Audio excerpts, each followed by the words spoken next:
நாளென் செய்யும் வினைதானென் செய்யும் என்னை நாடி வந்த கோலென் செய்யும் கொடுங்கூற்றென் செய்யும் குமரேசர் இரு தாளும் சிலம்பும் சதங்கையும் தண்டையும் சண்முகும் தோளும் கடம்பும் எனக்கு முன்னே வந்து தோன்றினனை. ஹரிநாராயண துரித நிவாரண பரமானந்த சதாசிவ சங்கர யோகிராம் சுரத்குமார் யோகிராம் சுரத்குமார் யோகிராம் சுரத்குமார் ஜெயகுரு ராயா. கனகம்பட்டி பழனிசாமி சித்தரை போற்றி, கனகம்பட்டி பழனிசாமி சித்தரை போற்றி, கனகம்பட்டி பழனிசாமி சித்தரை போற்றி. உலகெங்கிலும் வாழ்ந்து கொண்டிருக்கும் நேயர்களுக்கு டாக்டர் சைதை ராஜாவின் அன்பான வணக்கங்கள். நாம் இப்பொழுது இந்த எபிசோடில் வார ராசி பலன்கள் செப்டம்பர் 30 முதல் அக்டோபர் 6 வரைக்கும் உள்ளடக்கிய நாட்களுக்கு கிரகங்கள் ஒவ்வொரு ராசிக்கும் எப்பேற்பட்ட பலனை வழங்கப் போகிறது என்பதை ஒவ்வொரு ராசியாக பார்க்கலாம் வாங்க. ரிஷப ராசி காலபுருஷனுக்கு 2வது ராசி. சுக்கிர பகவான் ஆட்சி பெறும் வீடு. குரு பகவான் இப்போது ராசியில் இருக்கார். ராசியில் குரு பகவான் இருந்தால் ரொம்ப சிறப்புங்க. கௌரவம், புகழ், அந்தஸ்து, செல்வம், செல்வாக்கு, தன்னம்பிக்கை ஏற்படும். தெளிவான சிந்தனை, செயல்கள், எண்ணங்கள் ஏற்படும். மற்றபடி குரு பார்வை கோடி நன்மை அப்படின்னு சொல்லக்கூடிய ஒரு நிலை.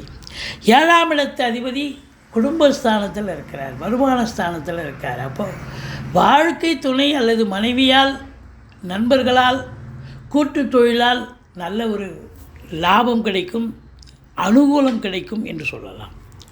மொத்தத்தில் இந்த கிருத்திகை 2, 3, 4 பாதங்கள், ரோகிணி, மிருகசீரிஷம் 1, 2 பாதங்களில் பிறந்த இந்த ரிஷபராசி அன்பர்களுக்கு இந்த வாரம் சூப்பராக இருக்குமா இல்லை சுமாராக இருக்குமா? வாங்க பார்க்கலாம். 4ஆம் இடத்தை சனி பார்க்குறார். 4ஆம் இடம் என்பது மாத்திருஸ்தானம். தாய் வழி சொந்தங்கள் உங்களுக்கு அனுகூலத்தை தராது, மாறாக பகை உணர்ச்சி ஏற்படும். தாய்க்கு தேக ஆரோக்கிய குறைவு ஏற்பட்டு மருத்துவமனைக்கு செல்ல நேரிடும். அது மட்டும் இல்லை, வண்டி வாகனங்கள் செலவு வைக்கும். சவாரி கிடைக்கிற மாதிரி கிடைச்சி பாதியில் நின்று போய் பழுதாகக்கூடிய ஒரு சூழல் ஏற்படும். அது மட்டுமல்ல, உங்களுக்கு சுகஸ்தானம் கெடுகிறது. நீங்கள் வீட்டுக்கு மெயின்டெனன்ஸுன்னு ஒன்று ஒதுக்கி வச்சுருப்பீங்க, ஒரு மாதத்துக்கு உண்டான செலவு, அது ஒரு வாரத்திலே காலி ஆகிடும். எது ரொம்ப எசென்ஷியல், வீட்டுக்கு பார்த்தீங்கன்னா எலக்ட்ரிக் ஒயர் போச்சு, ப்ளம்பிங்கு குழாவை உடஞ்சிடுச்சு, அப்புறம் கதவு தாப்பால் போயிடுச்சு, இந்த இடத்துல ஃப்ளோரிங் இடிஞ்சு போச்சு, இப்படி பல கம்ப்ளைண்ட் இருந்தாலும் எது ரொம்ப எசென்ஷியலோ அதை மட்டும் பாருங்கள், அதை மட்டும் எடுத்து செய்யுங்க. மற்றபடி குறை ஒன்றும் இல்லை. அற்புதமான நேரம். புதன் உச்ச நிலையில் இருக்கிறார். உங்களுக்கு அதாவது பார்த்திங்கன்னா குலதெய்வத்துடைய பிளெஸ்ஸிங் 100% கிடைக்கக்கூடிய ஒரு காலம். எது எப்படி இருந்தாலும் குலதெய்வம் உங்களை காப்பாற்றும். சூரியன் புதன் சேர்க்கை, புதாதித்ய யோகம் ஏற்படுவதால் கல்வி நிறுவனங்கள், கல்விக்கூடங்கள், கல்வியாளர்கள், கல்வி பயிலும் மாணவ செல்வங்கள் இவங்களுக்கெல்லாம் சிறப்பான காலம். உங்களை பொறுத்தவரையிலையும் எந்த குறையும் கிடையாதுங்க. தொழில் ரீதியாக பார்த்தீங்கன்னா 9ஆம் இடத்தை குரு பார்க்குறார், 11ல் ராகுவே இருக்கிறார். அற்புதம். அதனால் உங்களுக்கு இந்த ரிஷப ராசியில் பிறந்த அன்பர்கள் இந்த வாரம் ரொம்ப சந்தோஷமாக இருக்கக்கூடிய ஒரு வாரம். சந்தோஷத்தினுடைய உச்சத்துக்கே போவீங்க. ஏன்னு கேட்டிங்கன்னா 5ஆம் இடம் சந்தோஷத்தை தரக்கூடிய இடம். சீட்டாட்டோ, ரேசி, lottery, speculation, online business, share market போன்ற இனங்களில் ஈடுபாடு உள்ளவர்களுக்கு வெற்றி வாய்ப்பை பெறுவீர்கள்.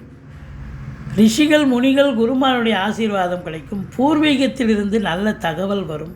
பூர்வீகத்தில் வீடு கட்ட, வீடு ஆல்ட்ரேஷன் பண்ண, ஏன்னா செவ்வாய் 4ஆம் பார்வையாக பார்க்குறார், குருவும் பார்க்குறார். இப்போ அதனால் பூர்வீகத்துக்கு போய் ஏதாவது வீடு ஆல்ட்ரேஷன் பண்ணுறது, வீடு கட்டுறது, இப்படி தோட்டத்துக்கு வேலி போடுறது, இப்படி ஏதாவது ஒரு வேலையை எடுத்துக்கிட்டு போவீங்க.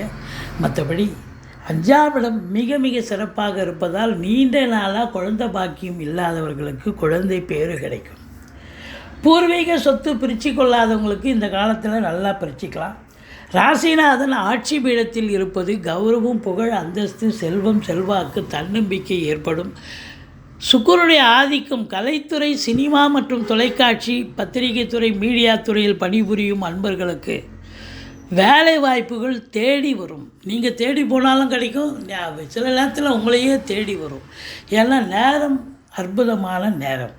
7ஆம் இடத்தை குரு பார்ப்பதால் திருமண வயதில் இருக்கும் ஆண் பெண் இருபாலருக்கும் திருமணம் கைகூடி வரக்கூடிய ஒரு நிலை.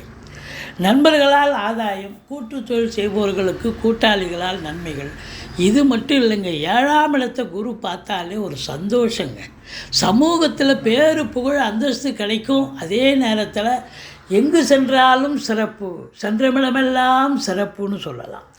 எங்கே போனாலும் ஆதரவு கிடைக்கும். எதிர் வீடு, பக்கத்து வீடு, அக்கம் பக்கம், வேலை பார்க்குற இடம், தொழில் பண்ணுற இடம், உத்தியோகம் பார்க்குற இடம், எல்லா இடத்துலையும் உங்களுக்கு ஆதரவுகள் குவியும், பெருகும் என்று சொன்னால் மிகையாகாது. மற்றபடி உங்களுக்கு 9ஆம் இடத்தை குரு பார்க்குறதால வெளியூர் வெளிநாட்டு பயணம் செல்லுங்கள். உங்கள் ஜாதக அமைப்பு அதுக்கு இடம் கொடுக்குதுன்னு சொன்னால் தாராளமாக போகலாம். சொந்த தொழிலுக்காகவோ உத்தியோகத்துக்காகவோ இல்லை உயர்கல்விக்காகவோ செல்லலாம். அல்லது இதெல்லாம் இல்லைங்க, நான் சும்மா டூர் மாதிரி போகிறேன், ஆன்மீக டூரு, இன்ப சுற்றுலான்ற மாதிரி போயிட்டு வர போகிறேன், போயிட்டு வாங்க. ஆத்ம திருப்தியும் சந்தோஷமும் கிடைக்கும். 9ஆம் இடத்தை குரு பார்த்தா குருவருளும் திருவருளும் உண்டு. ஈஸிலி டு கெட் அப்படின்னு போராடி எதையும் ஜெயிக்கத்தால் அது தானாக நடக்கும். பாக்கியமான ஒரு சூழல் நேரம் அப்படின்னு சொல்லலாம். 10ஆம் இடத்து அதிபதி சனி 10இல் ஆட்சி பீடம் ஏறி இருந்தாலும் வக்ரகதியில் இருப்பதால் அதிகப்படியான உழைப்பு தேவைப்படுகிறது. மற்றபடி குறை ஒன்றும் இல்லை. 8 ஹவர் டியூட்டினா 10 ஹவர் வேலை பார்க்கணும். அரசாங்கத்தில் உயர் பதிவில் இருந்தாலும் சரி, தனியார் துறையில் இருந்தாலும் சரி, இல்லை சொந்த தொழிலே செஞ்சாலும் சரி, நீங்கள் உழைப்பு அதிகப்படியான உழைப்பு தேவைப்படுகிறது. 11இல் ராகு பகவான் அற்புதத்திலும் அற்புதங்க, சூப்பர். அதாவது உள்நாட்டு வாணிபம், வெளிநாட்டு வாணிபம், ஏற்றுமதி இறக்குமதியாளர்கள், ஷேர் மார்க்கெட்டில் இன்வெஸ்ட் பண்ணுறவங்க, ஸ்பெக்குலேஷன் பண்ணுறவங்க, ஆன்லைன் பிஸ்னஸ் பண்ணுறவங்க, ஹோட்டல் பிஸ்னஸ் பண்ணுறவங்க, இவங்களுக்கெல்லாம் ஒரு சிறப்பான காலம், சாதிக்கக்கூடிய நேரம் அப்படின்னு சொல்லலாம். அதாவது ராகு இருக்கிற இடத்த விரிவாக்கம் பண்ணுவார், பிரம்மாண்டத்தை ஏற்படுத்துவார். அப்போ தொழில் ரீதியாக உத்தியோக ரீதியாக நீங்கள் இது நாள் வரைக்கும் ஒரு டல் அடிச்சிருக்கோம், மந்தத்தன்மை இருந்திருக்கும் தொழில். இப்போ பார்த்தீங்கன்னா தொழில் சூடு பிடிக்கும். வெளிநாடு சம்மந்தப்பட்ட தொழில் பண்ணால் இன்னும் நல்லாயிருக்கும். இம்போர்ட்டிங் எக்ஸ்போர்ட் பண்ணால், இல்லை நான் வெளிநாட்டிலே தாங்க இருக்கிறேன், இன்னும் நல்லா பண்ணலாம். இப்படி இந்த நேரம் உங்களுக்கு உள்நாட்டில் பணி செய்தாலும் தொழில் செய்தாலும் சரி, வெளிநாட்டில் செய்தாலும் சரி, நேரம் அற்புதமான ஒரு நேரம், சாதிக்கக்கூடிய ஒரு நேரம். 12ஆம் இடத்தை சனி பகவான் பார்க்கிறார். அப்போது அயன சயன போகம் கெடுகிறது. வேலைக்கு உண்ண மாட்டீங்க, உறங்க மாட்டீங்க, டென்ஷனாக இருப்பீங்க, பரபரப்பாக இருப்பீங்க, மந்திச்சு விட்ட மாதிரியே இருப்பீங்க. அதே நேரத்தில் செலவுகள் அசுப செலவும் இருக்கும், சுப செலவும் இருக்கும். அசுப செலவு அப்படின்னா தேக ஆரோக்கியம், உடம்பு முடியாமல் போய் மருத்துவ செலவு குடும்பத்தில் யாருக்காவது ஏற்படலாம். ஏன்னா 4ஆம் இடத்தை சனி பார்க்குறார், உங்களுக்கே கூட உடம்பு முடியாமல் போகலாம். அதனால் எச்சரிக்கையோடு இருங்க. மற்றபடி குறை ஒன்றும் இல்லை. ரிஷபராசியில் பிறந்த அன்பர்களுக்கு இந்த வாரம் நிச்சயமாக திருப்திகரமான ஒரு வாரமாகத்தான் அமையப்போகிறது. நீங்கள் வணங்க வேண்டிய தெய்வம் ஈஸ்வரனை வழிபாடு செய்யுங்கள், முருகப்பெருமானை போற்றுங்கள்.